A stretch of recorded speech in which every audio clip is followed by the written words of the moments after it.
हरतालिका तीज व्रत कथा।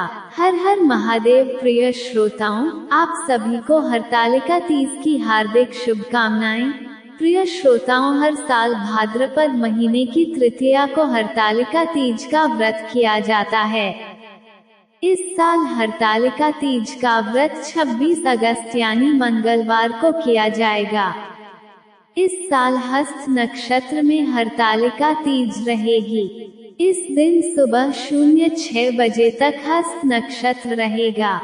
भगवान शिव ने बताया किया है कि अगर तीज हस्त नक्षत्र में पड़े तो बहुत शुभ मानी जाती है।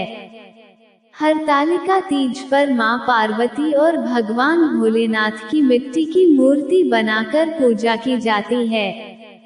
इस दिन प्रदोष काल में माता पार्वती और भगवान शिव का पूजन का विधान है। पूजा के बाद कथा सुनी जाती है। तो प्रिय श्रोताओं, सुनते हैं आज की कथा।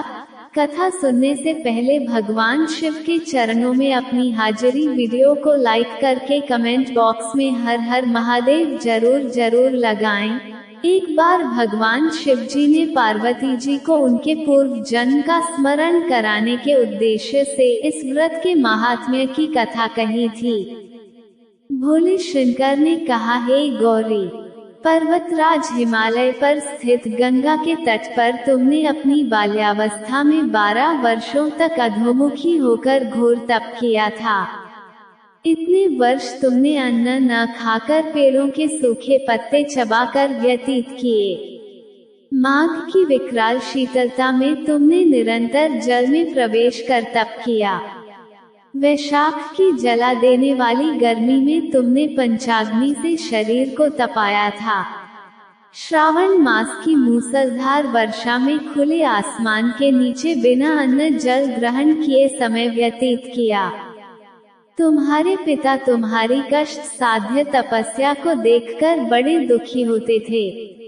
उन्हें बड़ा क्लेश होता था। तब एक दिन तुम्हारी तपस्या तथा पिता के क्लेश को देखकर नारद जी तुम्हारे घर पधारे। तुम्हारे पिता ने हृदय से अतिथि सत्कार करके उनके आने का कारण पूछा। नारद जी ने कहा, गिरिराज, मैं भगवान विष्णु के भेजने पर यहाँ उपस्थित हुआ हूँ। आपकी कन्या ने बड़ा कठोर तप किया है। इससे प्रसन्न होकर वे आपकी सुपुत्री से विवाह करना चाहते हैं। इस संदर्भ में आपकी राय जानना चाहता हूँ। नारद जी की बात सुनकर गिरिराज गदगद हो उठे। उनके तो जैसे सारे क्लेश ही दूर हो गए। प्रसन्नचित होकर वे बोले, श्रीमान, यदि स्वयं विष्णु मेरी कन्या का वरण करना चाहते हैं तो भला मुझे क्या आपत्ति हो सकती है। वे तो साक्षात ब्रह्म हैं।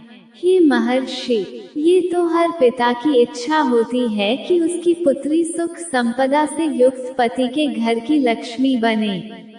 पिता की सार्थकता इसी में है कि पति के घर जाकर उसकी पुत्री पिता के घर से अधिक सुखी रहे।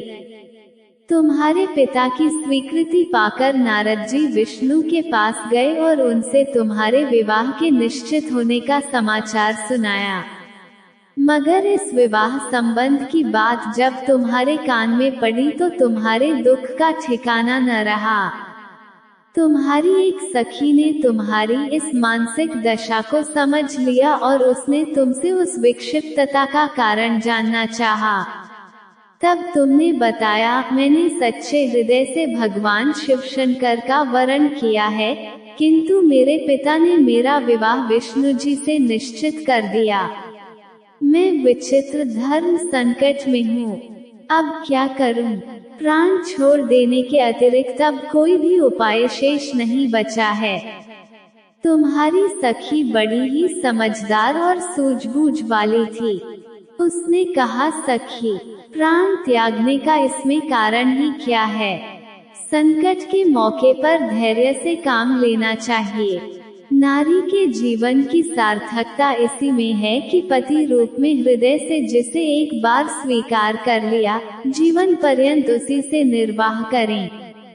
सच्ची आस्था और एकनिष्ठा के समक्ष तो ईश्वर को भी समर्पण करना पड़ता है। मैं तुम्हें घनघोर जंगल में ले चलती हूँ, जो साधना स्थली भी हो और जहाँ तुम्हारे पिता तुम्हें खोज भी न पाएं। वहाँ तुम साधना में लीन हो जाना। मुझे विश्वास है कि ईश्वर अवश्य ही तुम्हारी सहायता करेंगे। तुमने ऐसा ही किया। तुम्हारे पिता तुम्हें घर पर न पाकर बड़े दुखी तथा चिंतित हुए। वे सोचने लगे कि तुम जाने कहाँ चली गई। मैं विष्णु जी से उसका विवाह करने का प्रण कर चुका हूँ। यदि भगवान विष्णु बारात लेकर आ गए और कन्या घर पर न हुई तो बड़ा अपमान होगा। मैं तो कहीं मुंह दिखाने के योग्य भी नहीं रहूंगा। यही सब सोचकर गिरिराज ने जोर शोर से तुम्हारी खोज शुरू करवा दी। इधर तुम्हारी खोज होती रही और उधर तुम अपनी सखी के साथ नदी के तट पर एक गुफा में मेरी आराधना में लीन थी। भाद्रपद शुक्ल तृतीया को हस्त नक्षत्र था। उस दिन तुमने रेत के शिवलिंग का निर्माण करके व्रत किया। रात भर मेरी स्तुति के गीत गाकर जागी। तुम्हारी इस कष्ट साध्य तपस्या के प्रभाव से मेरा आसन डोलने लगा। मेरी समाधि टूट गई।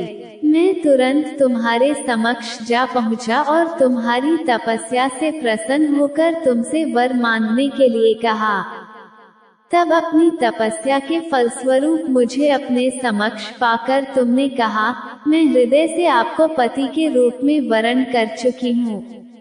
यदि आप सचमुच मेरी तपस्या से प्रसन्न होकर आप यहाँ पधारे हैं तो मुझे अपनी अर्धांगिनी के रूप में स्वीकार कर लीजिए।